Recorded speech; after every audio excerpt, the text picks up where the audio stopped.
Hello everyone, welcome back to another banner reaction. I'm DTM as always, and we have with us the final banner of Book 7. And if past patterns hold, it will be a double Mythic banner, or double Legendary Mythic, whatever. And I'm pretty sure it's going to be Kvasir and Gullveig. That would just make sense. It would line up with the Legendary and Mythic calendar, and yeah, it's going to be literally like all of the Sathers. Everyone from Book 7 on this banner, if it is. So like, that would make the most sense. But yeah, let us get into this. As always, if you like the content, be sure to like, subscribe, hit the bell, all that jazz to help support our channel. Only takes 5 seconds to subscribe, which truly does help us the channel a lot. And I really do appreciate all the constant support. And yeah, let us begin. Wait, where have we heard this? Is this? Oh, okay, that's Kvasir, yeah. Alright, so it's going to be Kvasir and Gullveig. I'm actually really excited for this because Brave Gullveig has just been like the best thing ever. And so hopefully regular Gullveig is like that as well. I'm super excited. Ooh, okay, this is a lot of text. But we do have low speed res 4 now, and Insights. That seems like a new C skill, which is interesting. Okay, that is a really cool special effect, I must say. So it looks like Kvasir is a dark mythic that can dance something. Is that like Brave MARIANNE effect? Wait, hold on. That is kind of sick. And then yeah, we have Gullveig. Wait, Gullveig is Anima, not light? Gosh darn it. So these are all defense mythics in that case, which, Wait, time is light. Is that the same as last time? No, it looks different. Is that also a dance? Okay, we do know that she does have a Gullveig. We have that from like the previous, weapon when she appeared. Okay. The fact that they are defense mythics, though, means that they're probably not going to be like... Oh, Wait, was that triple action? Wait, hold on. Wait, hold on a minute. What? Why is she Anima, though? I wanted to use her on offense. Gosh darn it. Alright, but yeah, as we can see on this banner, we literally have all of the Book 7 OCs, besides Njordur, and quite a stacked banner, to be honest. Also, that banner art is also pretty sick, not gonna lie. But yeah. And yeah, we have the FEH Spark, which, yeah, still a thing. But yeah, very interesting. I didn't expect defense. I expected like Kvasir to be dark and Gullveig to be light. That's what I was expecting. But I guess we'll have to see how... I mean, they're both Cav, and we have sort of shifted into like a more Cav favored meta, at least on defense. Especially with the release of the like more of the flyer lines, essentially, and like dual Sanaki. And just the death of catching balls in general. Where is my future? Alright, let's take a look at these weapons. We do have quite a bit to look through. So we have Incipit Kvasir, I think that's how it's pronounced. Accelerated special trigger at start of combat if unit safety is greater than or equal to 25%. Grants all stats plus 5 to unit. Inflicts penalties on foe speed res equals to 15% of unit speed at start of combat. That is uncapped. Interesting. So if you like stack speed, say like stack 60, 15% of that is roughly, I actually don't really know. It's roughly around like 10-ish, I want to say, which is not bad. Neutralizes effects that guarantees foes follow-up attack and effects that prevents units follow-up attacks, so the full NFU, and grants special cooldown charge +1 to unit per attack during combat. And we also have acceleration. And also, if it is unit's first combat initiated by unit or first combat initiated by foe that turn, reduces damage from foe's first attack by 70% during combat. Okay, so we do have like a little bit similar to like Remote Sparrow in effect, except not really. It's like obviously 70% is a lot more powerful, and it also applies on the foe's first combat as well that turn. And this damage reduction, it appears, like, also applies to brave hits as well. So first attack means like both brave hits, essentially. If unit's HP is greater than or equal to 20% at start of combat, after combat, if unit attack inflicts panic on target and foes within 2 spaces of target. So we also get panic smoke. Okay, so recap. All stats +5, debuff on speed res by 50% of your speed, full NFUs, acceleration, and 70% damage reduction when you initiate for the first combat or when the foe's first to combat. And then you also get panic smoke. So overall, this is a pretty decent weapon for defense, I say. The main issue is that right now, at least right now, there's not a way to get through damage reduction or to pierce through damage reduction. Let's see what light is time is, though. It's 5 cooldown, though, which is not exactly the greatest. Boost damage by 60% of foe's attack when special triggers. Neutralizes effects that inflict special cooldown charge minus X on unit during combat. Okay, so we have null guard, essentially. If unit initiates combat, unit special triggered, and unit survives, grants one of the following 2 effects after combat once per turn. If there is only one ally with the highest HP among allies within 2 spaces who have already acted, grants another action to that ally. And also if that ally or their pair-up cohort's range equals 2 inflicts gravity on that ally, or that pair-up cohort through the next action. Otherwise, grants times gate 2 unit. And times gate is allies within 4 spaces of unit can move to a space adjacent to unit. Okay, so basically what this is a special that does the special boost damage, obviously. It has tempo. And then there's this huge long text. But basically all this is saying is that if you have at least one ally, if you have at least one ally that has the sole highest HP within the 2 spaces, you basically dance them. And if they're ranged, you get gravitied. So it's similar to Brave Marianne in that sense, except Brave Marianne gravities like every unit, not just ranged units, while Light as Time only gravities ranged units. If you aren't able to dance, either because there is no allies next to you or there are multiple allies within 2 spaces with the same highest HP, in that case, you just grant yourself this new bonus, which is Times Gate, which is basically enables warping for allies within 4 spaces. So they can warp 4 spaces, or 5, technically, if you position correctly. Which will be very, very cool, actually, for defense. Like, this will enable quite a bit of warping shenanigans if Kvasir isn't able to dance. So, honestly, Brave Marianne is super underrated for defense. Like, obviously, we talk about her on offense, but on defense, talk to Penros. Brave Marianne puts in a lot of work because of that action economy.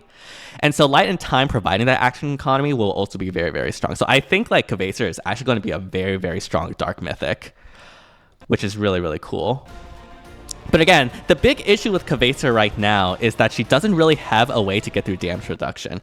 Unless these new skills have anything to say. Well, we know what lull speed res 4 does, so we don't really need to talk about that. We've seen that before. But what does Incite attack speed does?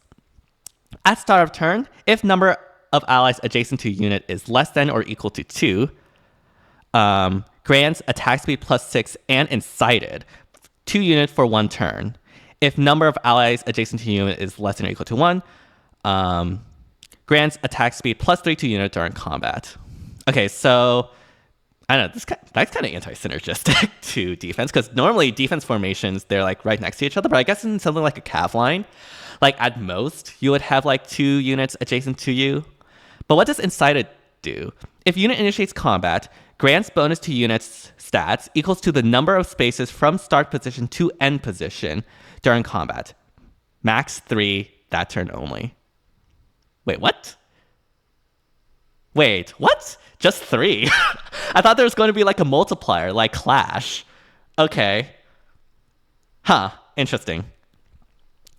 I mean, I guess this is a pretty nice like buff, but this is just all like stat buffs, right? Like it's literally attack speed +6 as a bonus, and probably going to be like in combat, like +6 to attack at speed and then +3 to defense res at max. So,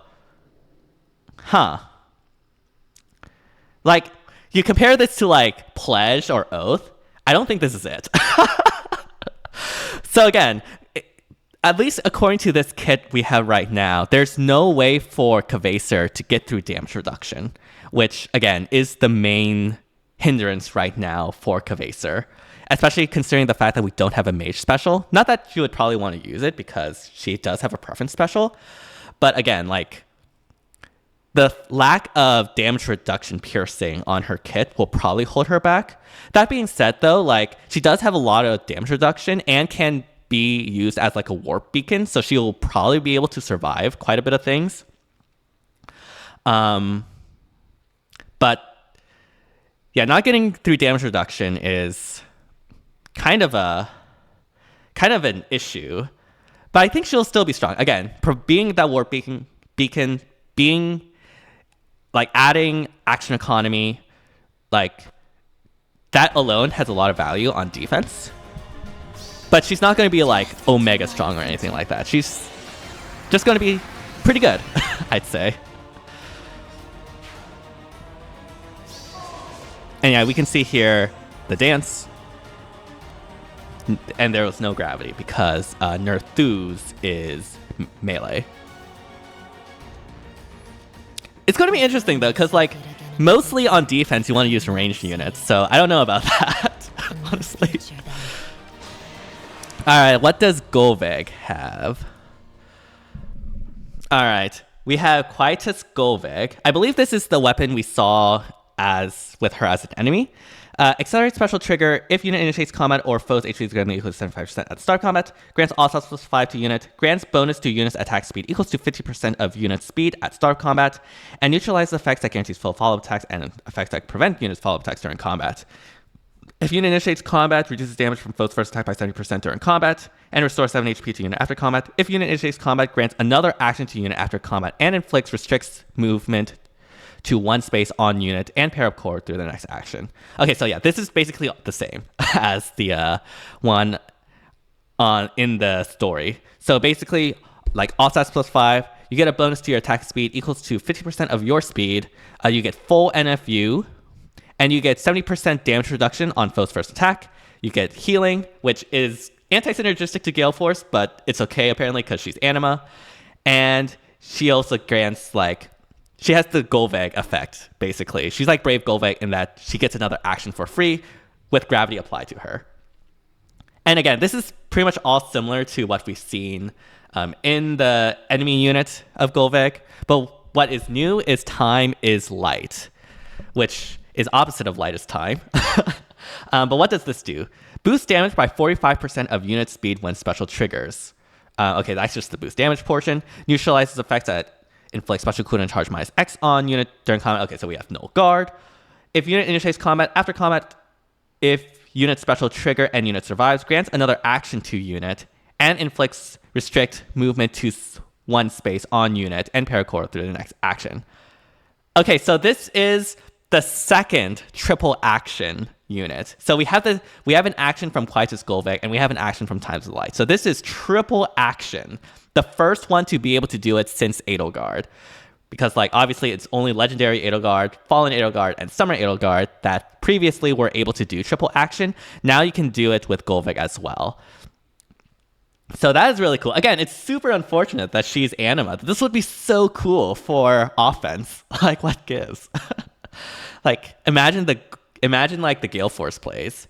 Again, one thing that does sort of worry me right now is that she currently does not have a way to get through damage reduction. And you're going to be hearing that a lot, I guess. As a mage cav, one of the weaknesses of mage cavs right now in general is that they don't really have good ways to get through damage reduction. Obviously, Ninja Sonaki is one of the few exceptions to that, which is why she's pretty good, especially on defense. Gullveig is going to have to rely on her triple actions to be able to do things. And it's going to be interesting in Anima because obviously in Dark Season, you have Emblem, who can really enable those cav lines to be able to pick apart things. And with Kvasir going to do all those warp shenanigans, in Anima, it's a lot harder because, again, Anima is honestly kind of sort of just dead, right? Like Veil, literally, Veil plus Ruse, the new Ruse 4, literally gives you free wins in Anima season. Like, I talked to the Shadow a bit about this, and yeah, Anima is a joke right now because of Veil and Ruse 4. So I don't think this will like help as much. That being said, I am curious to see what Occultist Strikes does. This is a new inheritable skill. If unit initiates combat, deals 7 damage to foe as combat begins. So that's like the Flare Sparrow effect, I guess. Inflicts speed res -4 on foe during combat and deals damage equals to 20% of foe's res, excluding AoEs. Okay. So basically, this is... I wonder... Is this like an upgrade to Poison Strike? I guess it must be.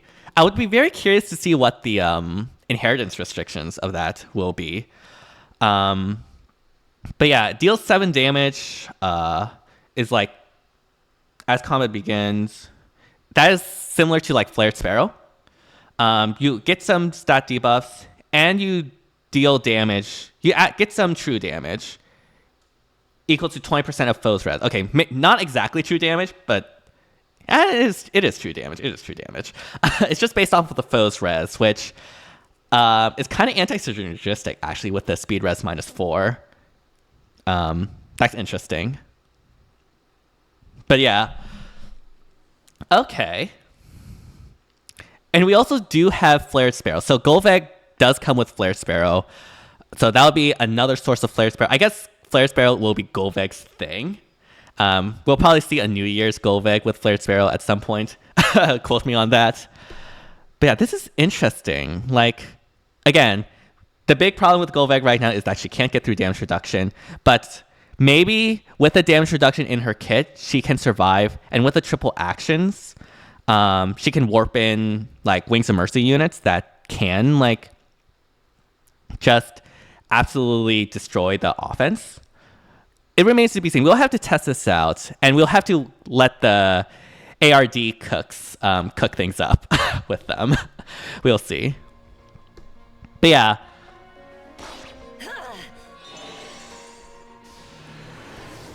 I did not expect them to both be defense mythics. That is very interesting. She does come with defense smoke though, so she does have like Pathfinder shenanigans she can do. So that's pretty cool. Again, triple action Gullveig being on offense would have been so fun. Come on, IS. I mean, I guess in Chaos Season we can have some fun there. I guess we'll have to stick with Brave Gullveig. But yeah, let's go ahead and take a look at this banner. Again, this is basically the Book 7 Sather's Alter Egos banner.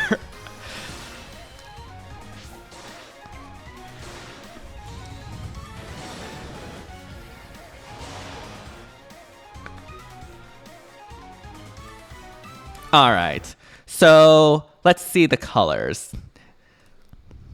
So we have first, let's take a look at red and colorless first, because obviously those are the main colors that we are looking at, because those are obviously the new unit's colors. For red, we have Fallen Female Byleth and Legendary Yuri. So, like, in terms of values of merges, again, defense mythics don't really gain value with merges, right? You generally only need one copy. Like, it's not like offense mythics where each merge is guaranteed value. On defense, like, you generally just need like one copy and then you're fine. Because like you can get like perfect defense without needing more merges on defense. So like in terms of merge value, really only Legendary Yuri has merge value, being a legendary unit. Fallen Female Byleth does have some good fodder though, with like distant AS solo and everything else. And obviously like Kvasir is honestly like a really, really cool dark mythic, like genuinely. I really like the kit design of Kvasir. But yeah. So red, but unfortunately, like again, red only value for merges is really Legendary Yuri. For colorless, we have Femordis, who is another Anima mythic, and Guinevere. And again, like defense mythics again don't really have value in more merges. So Guinevere is really the only like merge valuable unit here if you're looking for like that legendary core. In green, though, we do have Sather, Hather, and Robin. And this green is honestly super stacked because we have both a light and an Astra Mythic along with Earth Legendary. And all of those have insane value. Like, they're all super, super strong. Sather is a really, really good light mythic. Hather is one of the best Astra Mythics. And then Robin, even though we do have Ploy, like is still an insanely strong Earth mythic. So like green is insanely stacked, legitimately. It's so strong. And then in blue we have Sita, Nerthus, and Ader, I think. You do gain value with Sita and Nerthus, but they're not exactly the best right now in their respective classification. And Ader does have value as a rearmed hero, but unfortunately does not have like the greatest prerequisites for inheritance to make the maximum value out of that. But probably still be able to like get some value for rearms because obviously rearms are really good. So yeah, like overall, the new units are really cool. Green is super, super stacked. And if you're looking for like offense merges, like I definitely recommend green. Like green is so strong. And then honestly, like overall, this banner is pretty good, right? Like you have like the new units. They might not be the best merge value wise, but if you do want merge value wise, you do have the color green, which is really, really great. So yeah, overall, like this is actually a pretty decent banner. I'm not going to summon on this because I did finish Sather. The VOD is like on my channel, but I did manage to plus 10 her, so I'm very close to that. Also, I forgot, Sather is an Astra Mythic, not a Life Mythic, what I was talking about.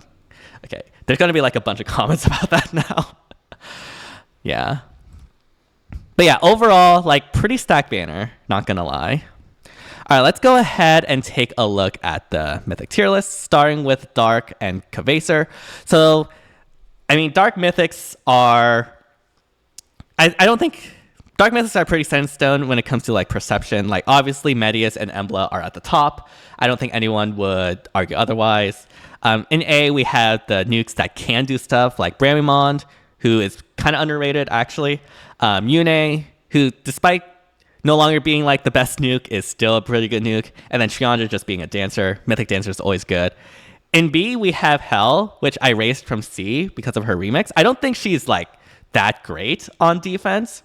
But her warping thing is interesting and has actually caught me off guard quite a bit of times. So she does get a bump off from that. And then we have Nod, who's in the same position 4. And then, yeah, Sothis is like actually dead.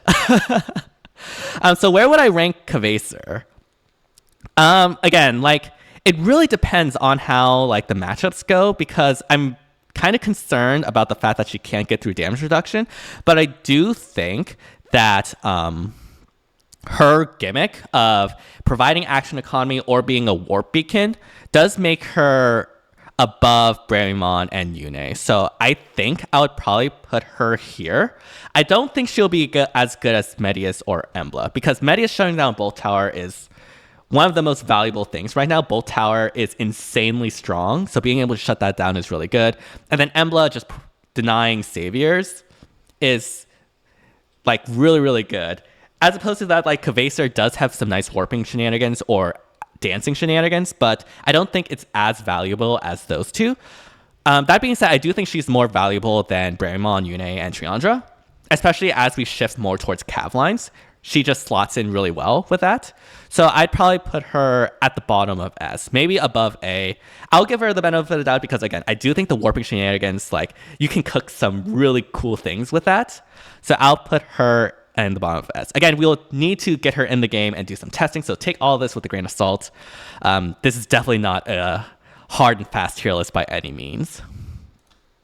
But yeah, next we can take a look at Anima. And Anima is really interesting because obviously there's really only like Anima season is kind of sad because there's really only one quote unquote good mythic, and that is Freyr. I do put a lot of value in Mirabilis being a mythic dancer, and Arvel is still a pretty strong nuke, but Freyr is like the only one that you probably need, honestly. Like, I've always mentioned that I do think Femordis is kind of overrated. But Femordis is still pretty strong, which is why I have him in A. Duma does have value with Upheaval, sniping Bolt Towers, again, or Safe Defense. Like, again, Bolt Tower is one of the strongest things in the Ether Race mode right now. And then the rest, honestly, is just all trash, especially Lif. Lif is really bad. So where would I put Gullveig? I mean, by default, I think she's an S, right? Because everyone else is so bad. But I don't think she's as good as... I do think she's better than Femordis. Probably has more value than Femordis. I don't know. Maybe better than Arvel? Triple action is nice. But again, like, I don't know how well she'll do without being able to get through damage reduction. That's the issue, right? So I think for now, I'll probably put her at the bottom of S. Maybe top of A. Again, I'll give her the benefit of the doubt. We do need to like get her in the game to test things out, see if we can cook up some defenses with her. But yeah, I think bottom of S is probably appropriate. Maybe above Arvel. Yeah, probably above Arvel, honestly. I think here is probably correct. I don't know. We'll see. Again, don't take any of this. Take all of this with a grain of salt. We don't have them in the game yet. But yeah. Overall, that is the banner. And it is as we expected. We did get Kvasir and Gullveig. I did not expect both of them to be defense mythics. I expected Gullveig to be a light mythic. And if Gullveig was a light mythic, it would have been super cool, but unfortunately, IS made her into a defense mythic. But I still think her design, kit-wise, is very, very good. Same thing with Kvasir. I'm very interested to see how they play out. But yeah, let me know down in the comments what you think of these two new additions to FEH, whether or not you're going to summon or not. And yeah, hopefully y'all enjoyed this. If you did, be sure to like, subscribe, hit the bell, all that jazz to help support our channel. Only takes 5 seconds to subscribe. It truly just helps the channel a lot, and I really do appreciate all support. And yeah, let me know down in the comments whether or not you're going to summon. What are your thoughts on this banner? And yeah, thank you all so much for watching, and see you all next time. Bye, everyone.